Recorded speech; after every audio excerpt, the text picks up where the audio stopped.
Hello everyone. In the last lecture, we have proved that O bar and S by n, that is CSSP matrix divided by n, are actually MLEs for the population mean and the population variance covariance matrix in the case of multivariate normal distribution.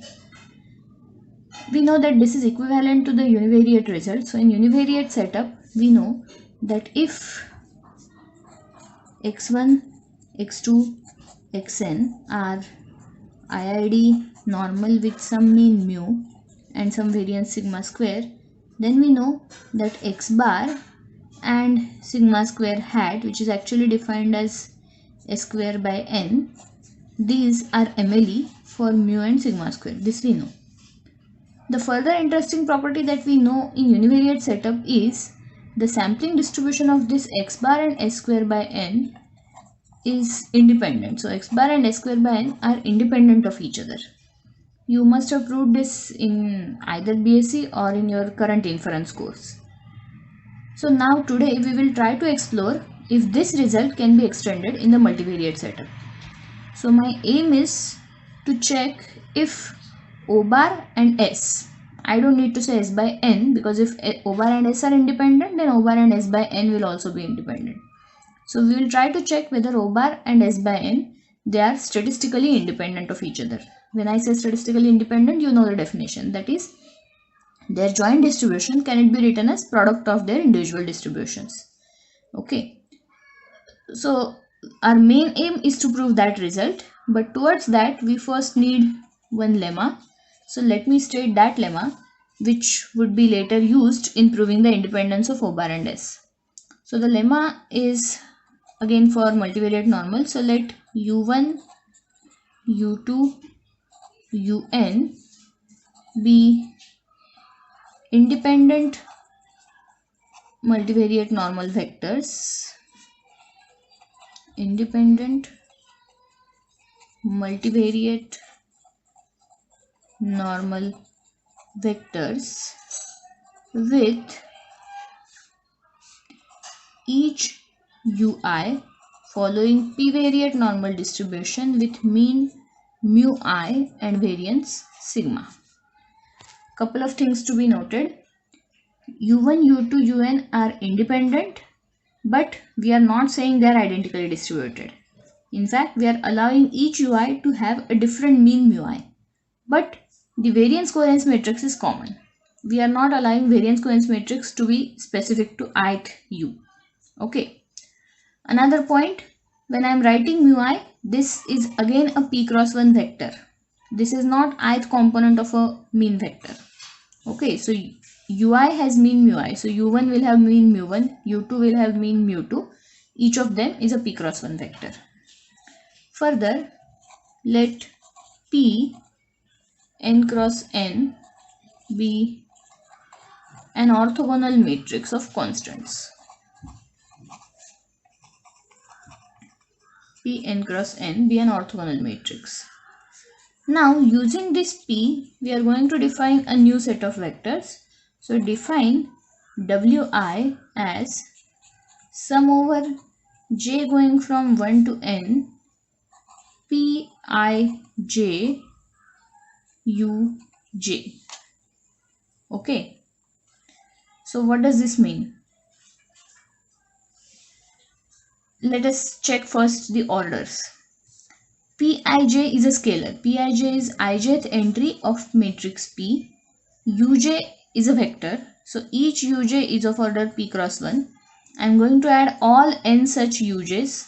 So my finally Wi is also going to be p cross 1. So basically Wi is formed by adding uj's, but we are not adding simply uj's, we are having some coefficients to them. Okay, so these are scalars, don't forget. These are 1 cross 1. So see, my sum is over j going from 1 to n. So what I am doing is, if I have a P matrix, if this is my P matrix, then I will take first row of P matrix. First entry from this first row I will multiply with U1. Second entry I will multiply with U2. Last entry I will multiply with Un. And then I will add all this. This would give me W1. Same story I am going to repeat with each row. So when I multiply this entry with U1, this entry with U2 and so on, what I am going to get by adding them is W2. So I will have W1, W2 up to Wn because my P is n cross n. Hence, this is true for I going from 1 to up to n. Okay. So originally I had a set of independent multivariate normal vectors U1, U2, Un. Using those, now along with an orthogonal matrix, I have constructed another set of vectors W1, W2, Wn. We want to see some results about distribution of these Wi's. So first obvious question that comes to my mind is, would my Wi's be also normal? Second obvious question would be, if U1, U2, Un are independent, can I say that Wi's are also independent? Okay, so let us try to explore. So the lemma says that actually these things are true. So the lemma says that in this setup, first thing, the random vectors W1, W2, Wn are independent. This is first result. Okay, W1, W2, Wn are independent. Second question that came to our mind was about normality.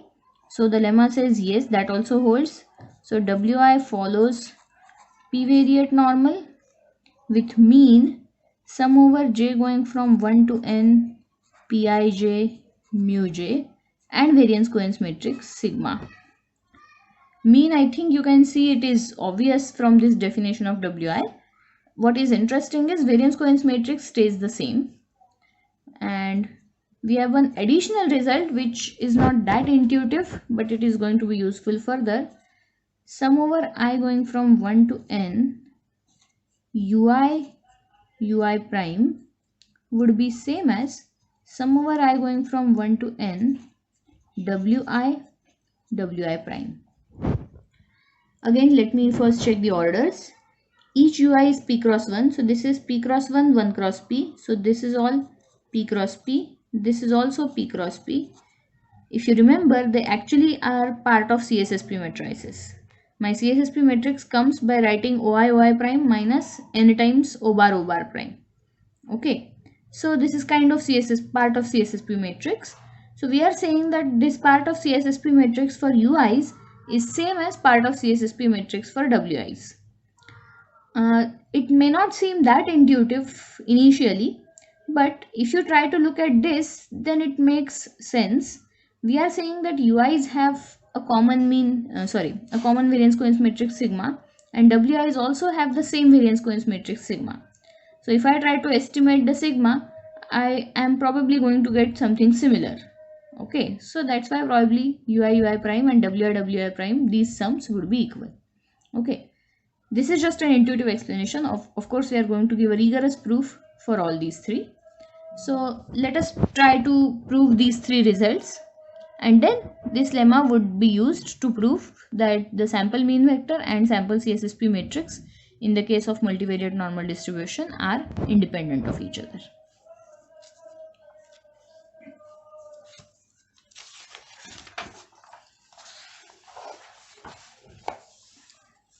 Now, for the proof of, let us first try by proving 2, because 2 seems to be the most easiest.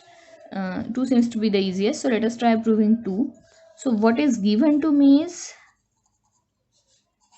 U1, U2, Un are independent. Further, what I know is each Ui is p-variate normal with mean mu I and variance covariance matrix sigma. This is known to me. And another thing that is known to me is Wi is sum over j going from 1 to n pij uj. Okay. Now, if you remember our lectures on properties of multivariate normal distribution, we had seen one result where if say y1, y2, yn are p-variate IID normal vectors, then we had proved that summation ai yi would have mean summation ai mu I, variance summation ai square sigma I. Let me try to see if I can go back to that result. See, the result that I am talking about was property 6 from the properties of multivariate normal lecture. So we had W1, W2, Wn as multivariate normal vectors. They were independent. And in fact, we were considering a more general case. We were allowing each Wi to have its own mean and its own variance covariance matrix. Then we have proved that summation ai Wi would also have normal distribution where ai's are constant, with mean summation ai mu I and variance summation ai square sigma I. So what we are going to do now is we will use this result, okay, in the current setup. So using property 6 from the properties of multivariate normal,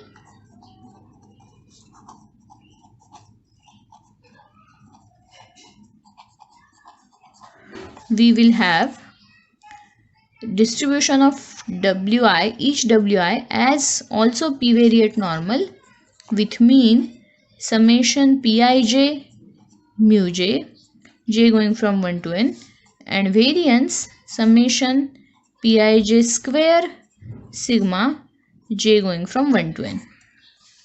Okay, so this is directly coming from property 6.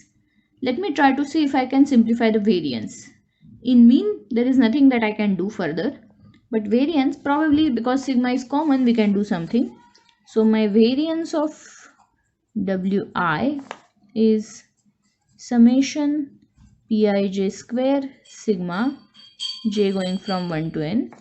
So I will take my sigma common. What I am left with is summation j going from 1 to n pij square. What I know about the P matrix is that it is orthogonal. Because it is orthogonal, we know that dot product of any row with itself would be 1. And this you can actually see that summation j going from 1 to n pij square is dot product of ith row with itself. So this has to be 1. Hence this would be simply sigma. Therefore, we have proved that each wi is p-variate normal with mean summation pij mu j, j going from 1 to n, and variance covariance matrix sigma. So even though initially it seemed a bit non-intuitive to have variance covariance matrix as sigma, what works is the orthogonality of the matrix P. Okay, so we have proved part 2 of this lemma. Now let us go to part 1.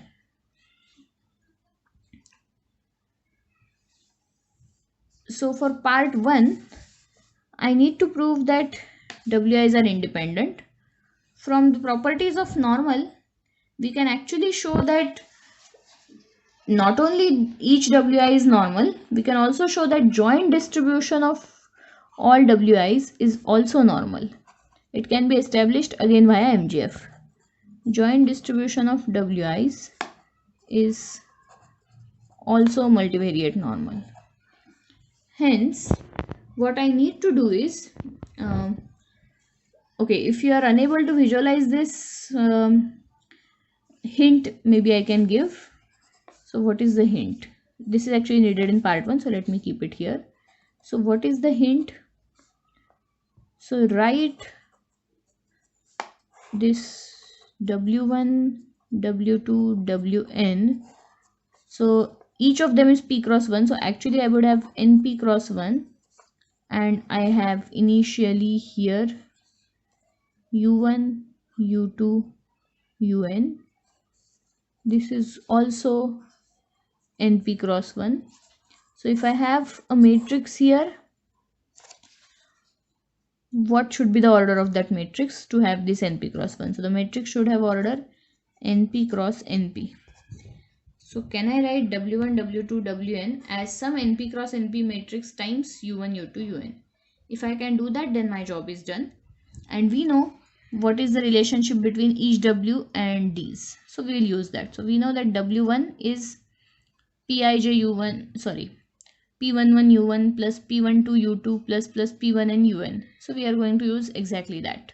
Okay, so use that here, and you have this vector as a matrix multiple of this vector, which would give me that joint distribution of wi's is also multivariate normal, but of course with dimension np instead of just p. Okay. Now that joint distribution is multivariate normal, if I want to prove independence, it is enough to prove that the covariance is 0. Okay. Therefore, it is enough to prove that covariance between wi, wj is 0. If I can prove that covariance between wi, wj is 0 for every I not equal to j, then using this joint normality and the properties of normal, I can claim that all these wi's are independent of each other. Okay, so let us try to compute covariance. So covariance between wi, wj, this is what we are interested in. So we know that would be by definition expectation of wi minus expected wi into wj minus expected wj prime, bracket complete. Okay, this is my definition of covariance between any two vectors.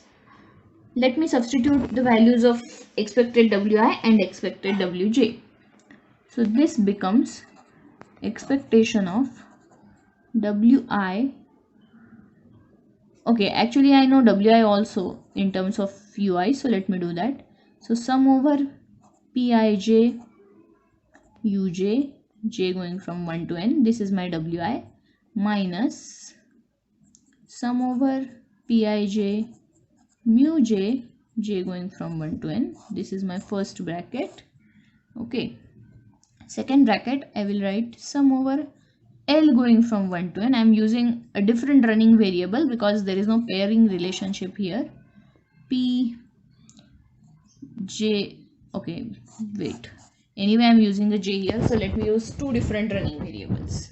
Okay, let me write wi as sum over k going from 1 to n pik uk, then expected wi becomes sum over k going from 1 to n pik mu k. Why am I doing this? Because my j is already being used here. Similarly, wj would become sum over L going from 1 to n, this has to be pik, sum over L going from 1 to n pjl ul minus sum over L going from 1 to n pjl mu l whole prime. Is it okay? Please go through all this once more. So my wi is sum over pik uk and my wj is sum over L pjl ul.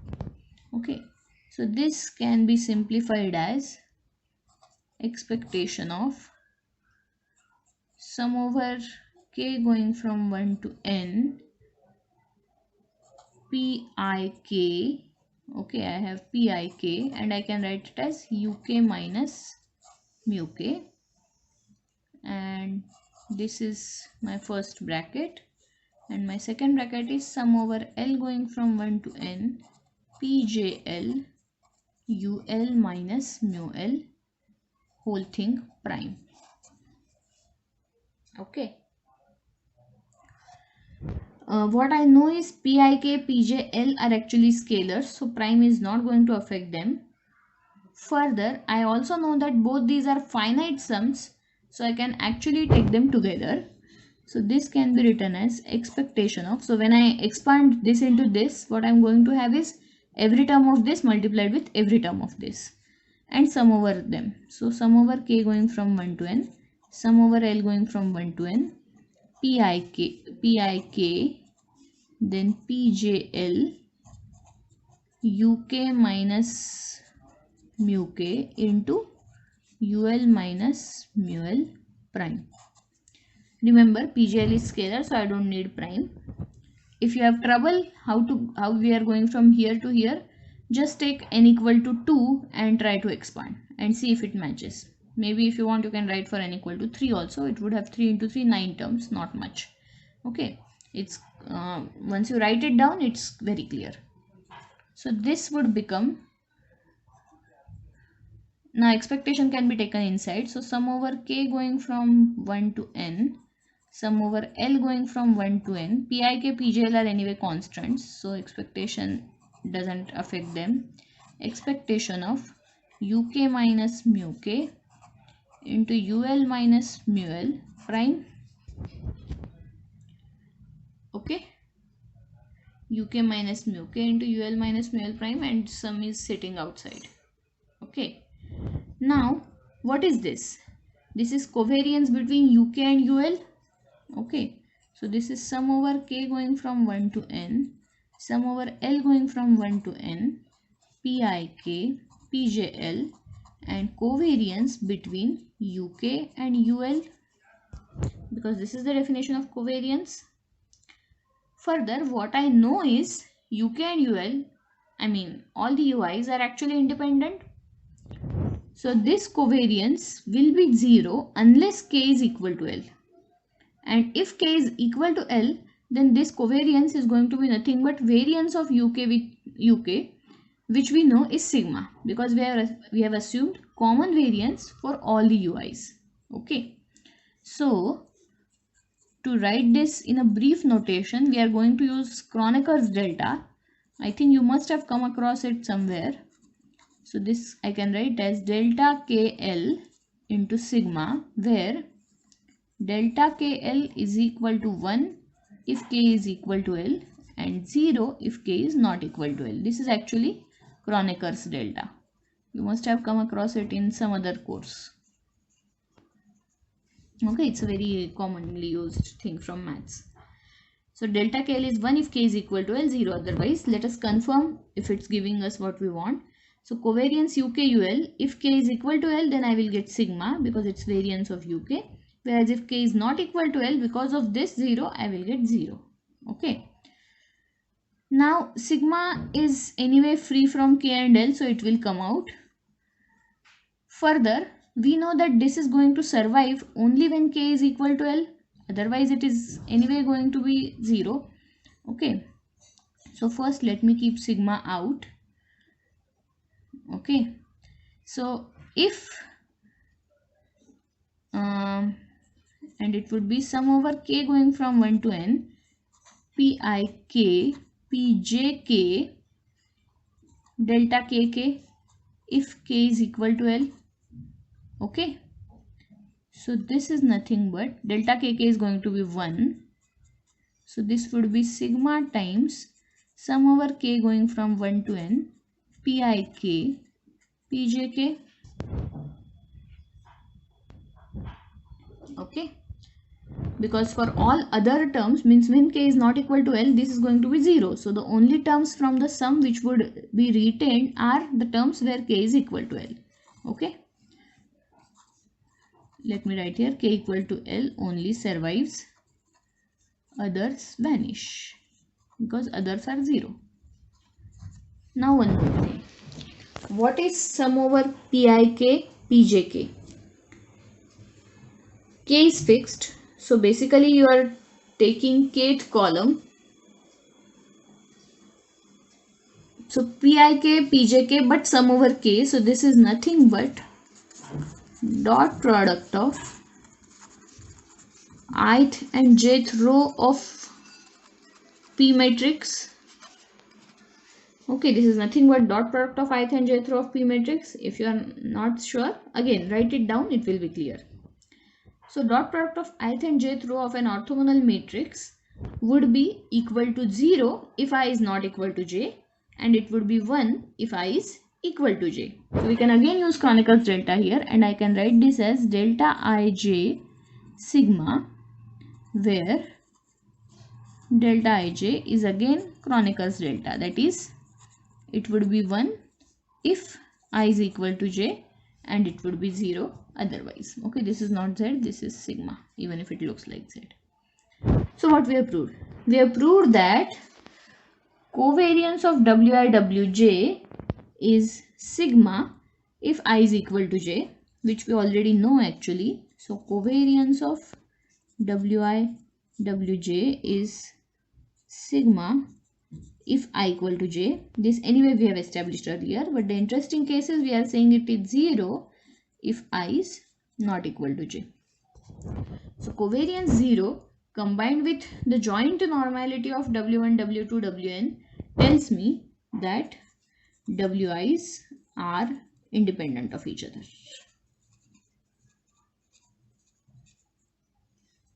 Okay, this tells me that wi's are independent of each other. So we have proved first result as well as the second result from the lemma. Now we have to go for the third result. So what we have to prove in part 3 is summation I going from 1 to n ui prime is same as summation I going from 1 to n wi prime. That is, the first part of the CSSP matrix at least remains the same. This is what we try to prove. So let me start with LHS, or maybe RHS would be easier because I know how to write WI in terms of UI. So bringing in UIs would be easier. So let us start with RHS. I going from 1 to n wi prime. This is sum over I going from 1 to n. Let us write the definition of wi. Wi is sum over j going from 1 to n pij uj. Okay, and wi prime I would write as sum over k going from 1 to n pik uk. The reason I am using a different running variable is again the same. If I write the same running variable, then I am tempted to take only the pairs, means first with first, second with second, and so on, whereas what we want is product of two things. So it has to be first going with everything, second going with everything, and so on. So this becomes sum over I going from 1 to n. I'm sorry, we have to write prime here. So again the same logic that we used in covariance. Sum over j going from 1 to n. I can write sum over k going from 1 to n right now. So pij, pik, uj, uk prime. Okay, uj, uk prime. Now we can see that uj and uk, so they are free from I. So the sum over I applies only to these two terms. So let me take the others outside. Remember, all these are finite sums. Hence I can change their order. If any one of them had been an infinite sum, then I am not allowed to change their order. Okay, it is important. You must have studied it in real analysis. So sum over j going from 1 to n, sum over k going from 1 to n, pij, uj, uk prime, and then sum over I going from 1 to n, pij, pik. We know that sum over I going from 1 to n, pij, pik would be what? It is again dot product of jth and kth column of p. Okay, so this is dot product of jth and kth column of P matrix. So we know that this would survive only when j is equal to k. So this would be 0 if j is not equal to k. So it would retain only when j is equal to k. So we will have only one, j equal to 1 to n, uj prime, and then this would have become 1. Okay, so j equal to k implies this dot product is 1 and it is 0 otherwise, so the other terms vanish. And this is exactly what we are trying to prove. Sum over I going from 1 to n wi prime is same as sum over j going from 1 to n uj prime. Anyway, the running variable doesn't matter. Okay, so what we have established is 3 results related to new vectors constructed by taking some orthogonal matrix and a set of multivariate normal vectors. Now these three results we are going to use to prove independence of the sample mean and the sample CSSP matrix. Okay. So what we know about CSSP matrix is, so now my aim is to, so the proof of the lemma is complete here. My aim is now to prove independence of O bar and S. So what I know about S is CSSP matrix. So summation I going from 1 to n OI minus O bar into OI minus O bar prime. This is my definition. Sum over I going from 1 to n OI minus O bar into OI minus O bar prime. So this can actually be written as sum over I going from 1 to n. I might have done this already, but I am not sure. So let me repeat. OI minus O bar into OI prime minus O bar prime. So this becomes sum over I going from 1 to n OI prime minus sum over I going from 1 to n O bar OI prime minus sum over I going from 1 to n OI O bar prime plus sum over I going from 1 to n O bar prime. Okay. Now sum over OI, in this term O bar is anyway free from I, so it will come out. So I would have sum over OI prime, which is nothing but n times O bar prime. Okay, sum over observations is nothing but n times the sample mean.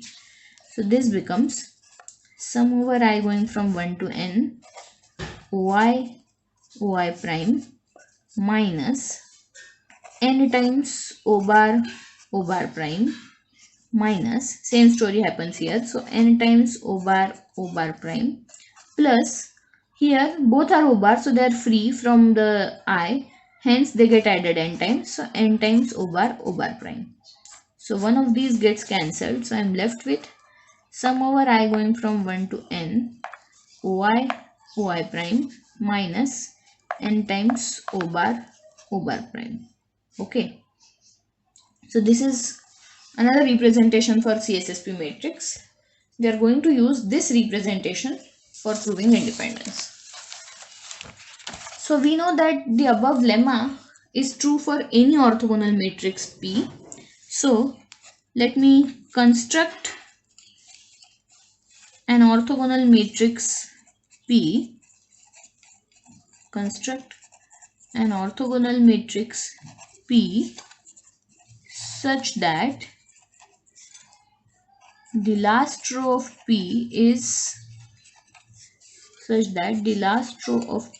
is 1 by root n, 1 by root n. Okay. Now first question. Can I construct an orthogonal matrix as per my wish? Means if I specify a particular row, is it possible to construct a new orthogonal matrix using that row? Now this is again a linear algebra question. Linear algebra is a prerequisite, so please go check your linear algebra notes or linear algebra books and you will find a result which says that yes, you can construct an orthogonal matrix by fixing one row as something. Okay, so this can, if you want, this can also be written as 1 by root n times E1n, where E1n is a matrix of order 1 cross n consisting of only ones. Okay, so in general EAB is an A cross B matrix with all entries equal to 1. It's not identity matrix. Okay, all entries equal to 1. Okay, now we know that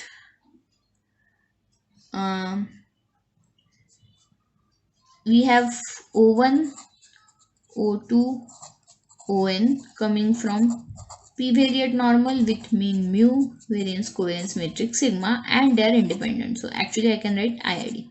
Okay, so we know that my sample consists of O1, O2, On, n independent vectors coming from p-variate normal with mean mu and variance covariance sigma.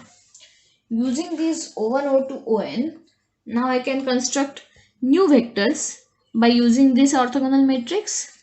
Okay, so let w1 w2 wn be new vectors constructed from o1 o2 on by using this P, the P matrix that we have constructed now as in the earlier lemma. So we have done something in the earlier lemma. So using the same result, I can now construct. So I have all those results available to me. So what we know is my W1, W2, Wn would be independent. They would have bivariate normal distribution, and summation Wi, Wi prime would be same as summation Oi, Oi prime. This is what I know. Okay. Now because of this peculiar choice of P, I have something already. So what I know is this is my last row of P matrix, right? So last row of P matrix would give me last W. Okay.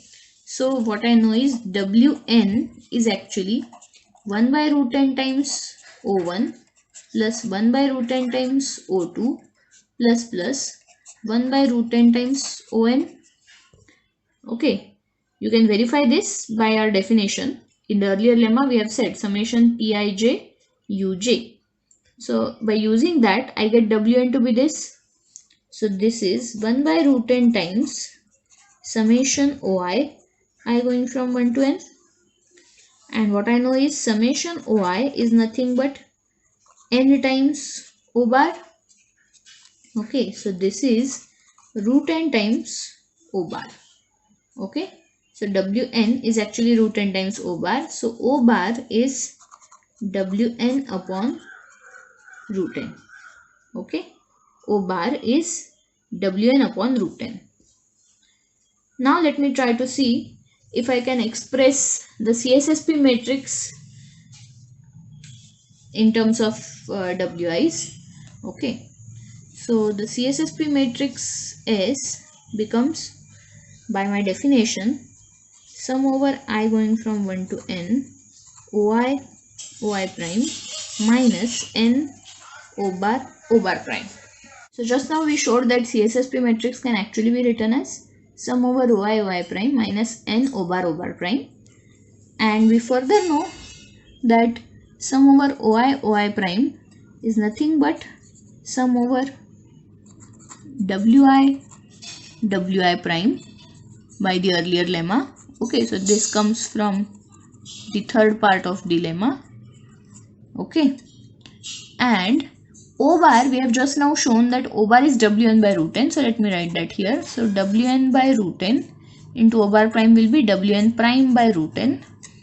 So this root n gets cancelled with n. So what I have is sum over I going from 1 to n Wi prime minus Wn prime. So actually the nth term in here is also Wn prime. So it gets cancelled with this, and I am left with sum over I going from 1 to n minus 1 Wi prime. Okay, sum over I going from 1 to n minus 1 Wi prime. Why? Because the nth term got cancelled with this. So let me summarize what I have. What I have is my O bar is actually Wn upon root n, and my CSSP matrix is sum over I going from 1 to n minus 1 Wi prime. So O bar is a function of Wn, S is a function of W1, W2, Wn minus 1. So let me write O bar is, okay, I don't need to write completely. O bar is actually some function of Wn. This is not PDF, okay, in general any function. And S is some function of W1, W2 up to Wn minus 1. Further, we know from part 1 of lemma, that Wi's are independent. Okay, so if Wi's are independent, then you might have studied already, or you will study in probability theory, that if two random variables are independent, then their Borel functions are also independent. Here anyway these are continuous functions, so they are Borel functions. So because this set of random variables is independent of this random variable, their functions would also be independent. Therefore, O bar S are independent of each other. So from where it comes? It comes from the result from probability theory. That's why you know all those theoretical results. That Borel functions of independent random variables are also independent of each other. Hence, we have established that just like in the univariate case, even in the multivariate case, the estimator for the mean vector and CSSP matrix are independent of each other. Thank you.